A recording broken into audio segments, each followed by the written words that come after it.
সব তো এটা প্রমাণিত হয়েছে না, ওনার হ্যান্ডকাপ লাগাইয়া রিমান্ডে কেড়ে নিল, এটার জবাব দিতে পারতেছি না, এটা একটু জবাবটা দিলে। বাংলাদেশের ইতিহাসের এ যাবৎকালের অন্যতম আলোচিত একটি ঘটনা ময়না হত্যাকাণ্ড। 2025 সালে আমরা বাস করছি বিজ্ঞানের যুগে। মামলার তদন্তে কারচুপি না হলে কখনোই অপরাধীদের খুঁজে বের করতে 8 থেকে 9 দিন সময় লাগে না। এই যে ময়নার ঘটনাটা নিয়ে যে এত কাদা ছোড়াছুড়ি হচ্ছে, এক পক্ষ আরেক পক্ষকে দোষ দিচ্ছে, এই যে বলতেছে যে ময়নার মা দায়ী, ময়নার মা এই কাজটা করেছে, ময়নার মা জড়িত ছিল, ময়নার চাচা জড়িত ছিল, এই কথাটা বলার জন্য যে অনেকেই বলতেছেন যে প্রমাণ হওয়ার আগে কেন এই ধরনের আলোচনা। শুনেন, এই ধরনের আলোচনা কিন্তু ময়নার বাবার জন্য করারই। সম্মানিত দর্শক, ময়না হত্যাকাণ্ডের এবার নতুন মোড় নিয়েছে। ইতিমধ্যে কিন্তু কঠিনভাবে ফেসে গিয়েছেন ময়নার চাচা এবং ময়নার মা। দর্শক, শেষ রক্ষা পাচ্ছে না তারা। দর্শক, এই ভিডিওতে আজকে আপনারা দেখতে পারবেন যে ময়নাকে যেভাবে মেরেছেন সেই বিষয়গুলা, নতুন যে তথ্যগুলা প্রকাশ হয়েছে এই ভিডিওতে দেখতে পারবেন। দর্শক, ভিডিওর মাধ্যমে আজকে আপনারা দেখতে পারবেন কি এমন তথ্য প্রকাশ হয়েছে যার কারণে ময়নার মা এবং ময়নার চাচা আরো ভয়ঙ্কর ভাবে ফেসে গিয়েছেন। এই ভিডিওতে দেখতে পারবেন, না টেনে একটি লাইক করে দেখতে থাকুন সম্পূর্ণ ভিডিওটি। এই যে ময়নার ঘটনাটা নিয়ে যে এত কাদা ছোড়াছুড়ি হচ্ছে, এক পক্ষ আরেক পক্ষকে দোষ দিচ্ছে, এই যে বলতেছে যে ময়নার মা দায়ী, ময়নার মা এই কাজটা করেছে, ময়নার মা জড়িত ছিল, ময়নার চাচা জড়িত ছিল, এই কথাটা বলার জন্য যে অনেকেই বলতেছেন যে প্রমাণ হওয়ার আগে কেন এই ধরনের আলোচনা। শুনেন, এই ধরনের আলোচনা কিন্তু ময়নার বাবার জন্য করারই সাহস পাচ্ছে। ময়নার বাবাই এই ধরনের উল্টাপাল্টা কথা বলেছিলেন বলেই কিন্তু এই যে মানুষজন কিন্তু এই ধরনের কথাগুলো বলছে। এখন বলবেন যে কেন প্রমাণ হওয়ার আগে বলে। শুনেন, আগে মানুষ কিছু হইলে আলোচনা করতো পাড়ায় পাড়ায়, একটা মিটিং বসে দেখা যাইতো যে একটা কিছু হইলে সেটা নিয়ে ঘরের মধ্যে, পাড়ার মধ্যে 10-12 জন বসে বসে সেটা নিয়ে মিটিং করতো, সেটা নিয়ে আলোচনা করতো। এখন তো আসলে ওইভাবে কেউ আলোচনা করে না। এখন যত আলোচনা, যত কথা, সবকিছু হয় এই যে এইসব মাধ্যমে, অনলাইনের মাধ্যমে হয়।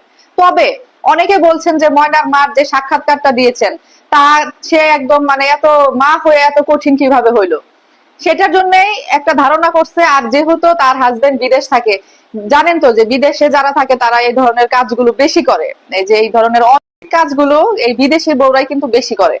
সরি টু সে এভাবে বলতে হচ্ছে, কিন্তু এই ধরনের কাজগুলো কিন্তু এরাই আসলে বেশিরভাগ করে থাকে।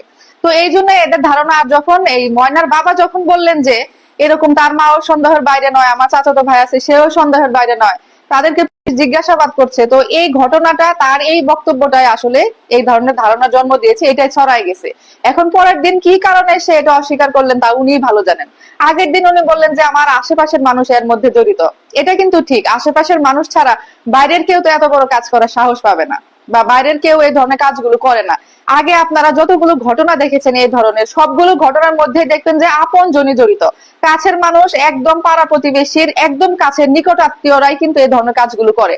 বিগত দিনের রেকর্ড গুলা থেকে ধারণা নিয়ে তারপরে বলছি। তো আমার মনে হচ্ছে যে এটাও হয়তো আপন কেউই করেছে। এখন মা চাচাই করেছেন, এখন নাকি অন্য কেউ করে এই হুজুর বা মা চাচার উপরে দোষ চাপানোর চেষ্টা করছে, সেটা আসলে বিচার বিভাগ দেখবে, সেটা আসলে তারা খুঁজে বের করবে। এখন এই যে যারা এসে বলছেন যে আপনারা একটা মাকে কিভাবে দোষী করছেন, শুনেন ভাইয়ারা, একজন মাকে আমরা সহজে দোষ দিতে চাই না, আমরা শুধু ধারণা করছি। আর মা যদি নির্দোষ প্রমাণিত হয়, সব থেকে বেশি খুশি আমরাই হব, কারণ আমরা মা জাতি, আমরা নিজেও একজন সন্তানের মা। যদি মা দোষী হয় তখন কিন্তু সব মায়েদের উপরে দোষ চেপে যাবে, তখন বলবে যে মা জাতি এরকম, এটাই কিন্তু বলে। তো আমরাও চাই যে মা নির্দোষ প্রমাণিত হোক, মা যেন এর সাথে কোনোভাবেই জড়িত না থাকে, সেটাই আমরা চাই। বুঝছেন, কেউ ইচ্ছা করে শখ করে এই ধরনের কথা বলে না। এই ধরনের প্রশ্ন, এই ধরনের কথা উঠেছে বলেই কিন্তু মানুষ বলছে। আর অনেক কিছু কিন্তু বিচার বিভাগ অনেক কিছু প্রমাণ করার আগে কিন্তু মানুষজনের জেনে যায়, ওটা হচ্ছে অফিসিয়ালি একটা ঘোষণা। ওরা যখন অফিসিয়ালি একটা ঘোষণা দেবে, অফিসিয়ালি কাগজপত্রের মাধ্যমে লিখে যখন জানাবে, তখন একটা ব্যাপার। কিন্তু মানুষ কিন্তু আগে থেকে অনেক কিছু বুঝতে পারে বা জানতে পারে, সেই ঘটনা থেকে বা অনেক কিছু জেনে হোক না জেনে হোক, সন্দেহ থেকে হোক, সেভাবে মানুষ বলে। আমরা সেভাবে বলছি যে ধারণা করছি। আর যেহেতু ওনার ময়নার বাবার মানসিক অবস্থা যেহেতু ভালো না, সেহেতু সে এই ধরনের দুই রকম কথা বলতেই পারে। তবে তার উচিত হবে এখন কোনো কথা না বলে চুপচাপ থাকা। তার যদি এই ধরনের সবকিছুতে সমস্যা হয়, তাহলে বিচার বিভাগের উপরে পূর্ণ আস্থা রেখে সাংবাদিকদের সামনে আর উল্টাপাল্টা সাক্ষাৎকার না দেওয়া, তাহলে মনে হয় যে সবকিছু পরিস্থিতিটা শান্ত থাকবে। মায়ের পরকীয়া এটা মেয়ে দেখে ঘটেছে। মেয়েটা মাদ্রাসায় পড়ে, স্বামী বিদেশের বাড়ি, প্রবাসী, তো বাসায় আসছে চাচার সাথে, তার দেবরের সাথে আর কি সম্পর্ক। তো এই অবস্থায় ওই মেয়েটা একটু বুঝমান, সে উভয়কে উলঙ্গ অবস্থায় দেখে ফেলছে। সে শুধু এতটুকু অপরাধ করেছে যে আমি এই খবরটা বাবাকে বলে দিব। শুধু বলেছে আমি খবরটা বাবাকে বলে দিব, এটাই ছিল তার জন্য অন্যায়। না হয়তো এই ময়না ফুটফুটে চাঁদের মতো সুন্দর একটা মেয়ে, তার কোনো অপরাধ ছিল না। প্রথমেই তার মা তাকে আঘাত করেছে, কান কেটে দিয়েছে, ওয়ালের সাথে বারবার আঘাত করেছে, গোটা দেহটাকে রক্তাক্ত করে দিয়েছে। তারপরও দেখে যখন মরে না, তার ওই চাচা যে পরকীয়ার সাথে জড়িত ছিল, সে একটা লোহার টুকরা এই ময়নার যৌনাঙ্গের ভিতরে প্রবেশ করিয়ে তাকে শহীদ করে দিয়েছে। ভিন্ন খাতে ঘটনাকে প্রবাহ করার জন্য কোথায় লাশ লুকানো যায়? পাশেই ছিল মসজিদ, মসজিদের ভিতরে কেউ ছিল না, খালি মসজিদ পাইয়া মসজিদের দোতলা ছিল খোলা। ওই মসজিদের দোতলার মধ্যে লাশটা উঠায়া জানালার সাথে পায়জামা ছিঁড়ে তারপরে ওটা দিয়া বেঁধে রাখছে, বুঝাইতে চাইছে বেঁধে তারা দর্শন করছে। আর এই দর্শন, এই ঘটনার কারণে সহজ সরল দুর্বল মসজিদের ইমাম এবং মুয়াজ্জিনকে গ্রেফতার করে 5 দিনের রিমান্ড দিয়েছে। কারণ ইমাম দুর্বল, মুয়াজ্জিন দুর্বল, ইমাম দুর্বল, মুয়াজ্জিন দুর্বল, এর পাশে দাঁড়ানোর মতো মানুষ নাই, যার কারণে তাকে বন্দি করলো। হ্যাঁ, তদন্ত সাপেক্ষে আপনি তাকে গ্রেফতার করতে পারেন, তদন্তের জন্য নিতে পারেন, কিন্তু আপনি তাকে রিমান্ড দিতে পারেন না। একজন নিরহ আলেমকে, একজন নিরহ ইমামকে, একজন নিরহ মুয়াজ্জিনকে আপনি রিমান্ডে দিবেন, এই দুঃসাহস অপরাধ প্রমাণ হওয়ার আগে তাকে রিমান্ডে দেওয়ার সুযোগ ইসলামও দেয় না, দেশের কোনো আইন দেয় না। শুধুমাত্র একটাই কারণ রিমান্ডে দেওয়ার, ইমাম দুর্বল, মুয়াজ্জিন দুর্বল। তার দুর্বলতাকে পুঁজি করে তাদেরকে যারা রিমান্ড দিয়েছে, অবশ্যই তারা জাতির মধ্যে বাবা কালো অধ্যায় রচিত করেছে। কথা ঠিক কিনা? আমরা দোষীদের দৃষ্টান্তমূলক শাস্তি দাবি করি এবং তদন্ত সাপেক্ষে এই ঘটনার সাথে যারা জড়িত, যারা মূল হোতা, তাদেরকে 24 ঘন্টার ভিতরে গ্রেফতার করে শাস্তির আওতায় আনার দাবি জানাচ্ছি। কথা ঠিক না ব্যাঠিক? যারা কেন আলম সমাজকে কলঙ্কিত করা হলো? অথচ এই ফাহেসা যারা সমাজে চলায়, পরকীয়া যারা করে, এটা এত বড় জঘন্য অপরাধ।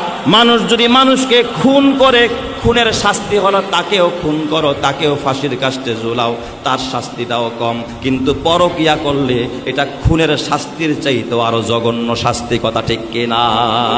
কি শাস্তি তা জানেন? পরকীয়ার শাস্তি, কোনো বিবাহিত নারী পুরুষ যদি ব্যভিচারে জড়ায়, অন্যায়ের সাথে জড়ায়, ব্যভিচার করে, তারা যদি জেনা করে, তাদের শাস্তি হলো মাটি গর্ত করো, গর্ত করে কোমর পরিমাণ, চাই সে নারী হোক পুরুষ হোক, কোমর পরিমাণ মাটিতে তাকে আটকায়া দাও, এরপরে চতুর্দিক থেকে পাথর মারো। প্রিয় দর্শক, সম্পূর্ণ ভিডিওটি দেখলেন, অবশ্যই বুঝতে পেরেছেন ভিডিওটি গুরুত্বপূর্ণ ছিল। দর্শক, ইতিমধ্যে আপনারা ভিডিওতে দেখেছেন যে ব্রাহ্মণবাড়িয়ার 9 বছরের শিশু ময়নাকে নির্মমভাবে মেরেছেন এবং এই হত্যাকাণ্ডে চাঞ্চল্যকর তথ্য প্রকাশ হয়েছে। ইতিমধ্যে কিন্তু সেই ঘটনাস্থলে নতুন মোড় নিয়েছে। দর্শক, এবার ভয়ঙ্করভাবে ফেঁসে গিয়েছেন ময়নার চাচা এবং ময়নার মা। দর্শক, এই ভিডিওতে আপনারা বিস্তারিত দেখেছেন।